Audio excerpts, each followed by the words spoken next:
Hello, this is old Mr. Kent of MrKent.com, and the other day on my morning bike ride I noticed something that was kind of confusing to me, and so because I've made where we're headed, I've made a previous video, and I'll put a link to that down in the descriptions.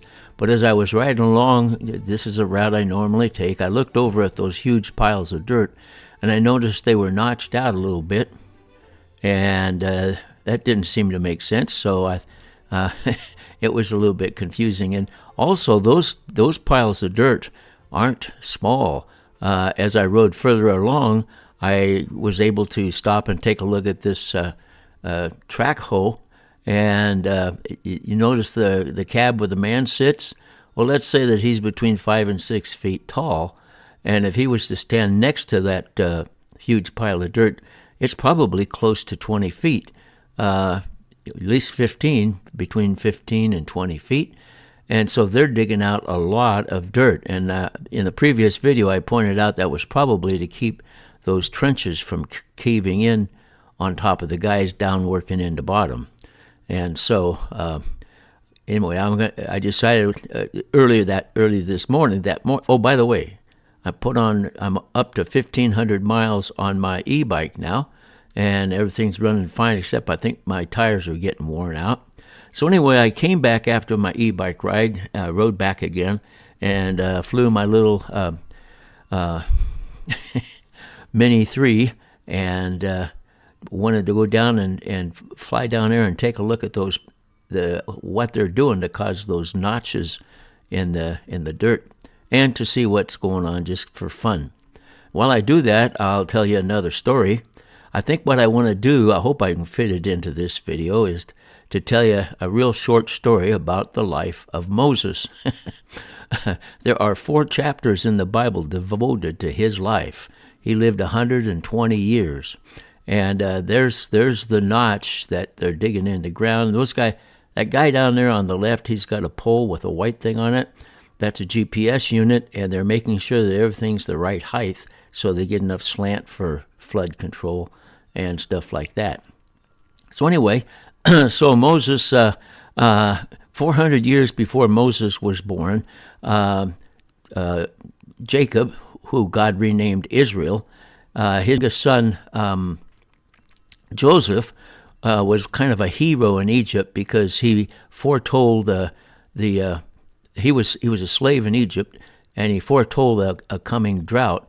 And so the Pharaoh, and it worked, 7 years of drought, and then 7 years of plenty, and 7 years of drought.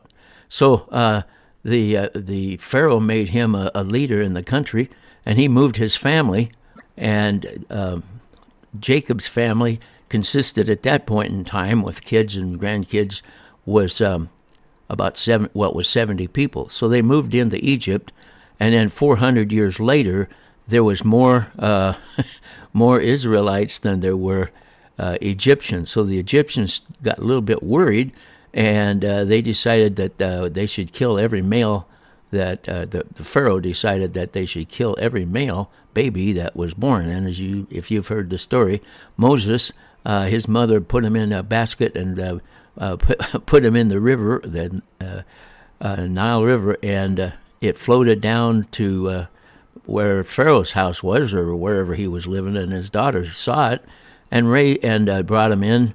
And then, as it worked out, she had Moses' mother raise him for 12 years, and so then he was definitely Jewish.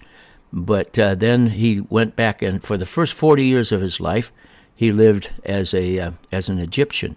And then, of course, he made a mistake and killed somebody who was picking on his Jewish family, not his family, but the Jewish family. And so then he had to get out of there.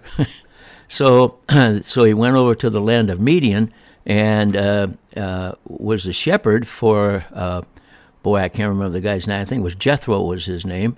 Anyway, and married his daughter. And so for 40 years, he was there. And then, at the end of that 40 years, he saw the burning bush, and God told him to go lead the children of Israel out of Egypt. That's another story. So anyway, By the way, there's those guys down there. If you tip those piles of dirt over, that ditch is just an upside-down pile of dirt. And I think the reason is you can see when that guy was sliding that green pipe down, dirt was falling along with it. So I think that's softer ground than in other previous construction sites we've looked at. So they're down there getting that pipe laid, and it's got to be just at the right slope, and so they have to be real careful to make sure the dirt's right, not too high and not too low. So anyway, so Moses went through all the process, and I won't go through all the details, but finally he led the children of Israel out of Egypt, and they crossed the Red Sea.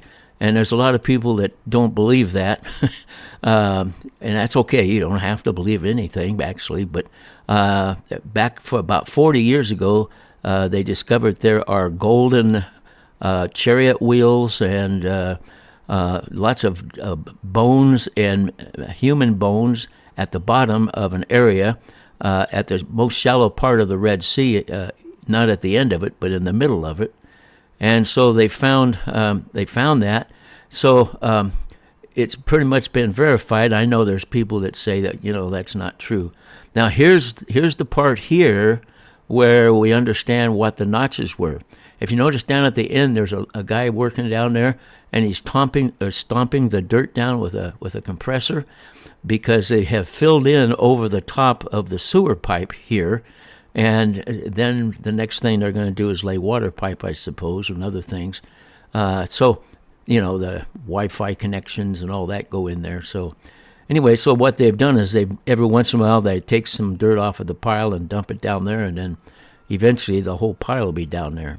So anyway, they crossed the Red Sea, and can you imagine these people able to see what was going on? By the way, there's a book on Amazon you can get called The Exodus Case, and that has a lot of factual information on it. Like I say, people over the last 40 years, more than just one person has gone and checked it out.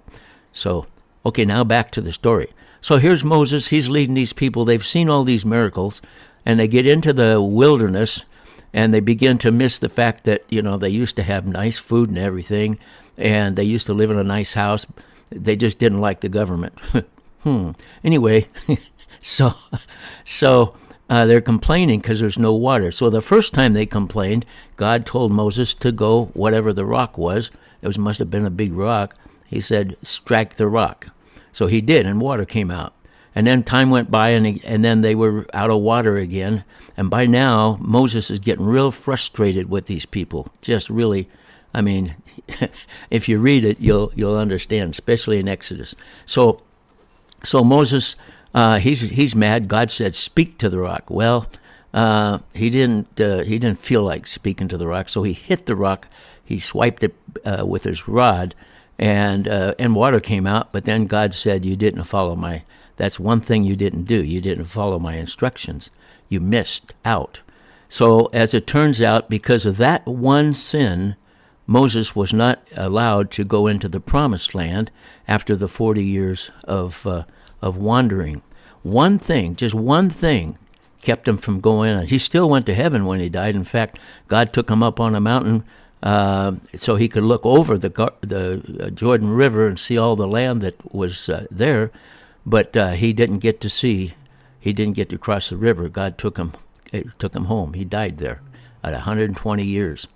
And the interesting thing is although that happened, from the end of Deuteronomy on through the Old Testament, when God talks about Moses, he says, "Moses, the servant of the Lord." So God loved him, but the thing is there was one thing he did he shouldn't have done. And I tell that story because people today, they just have to do one thing.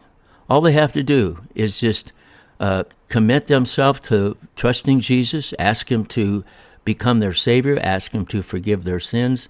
They don't have to do anything, just commit their heart to him and ask him to save them. And that's the one thing that will get them to go to heaven when they die. And they'll get to see Moses when they go to heaven when they die. And so keep that in mind, and I'll put a verse in in the descriptions that you can read and follow up on and stuff.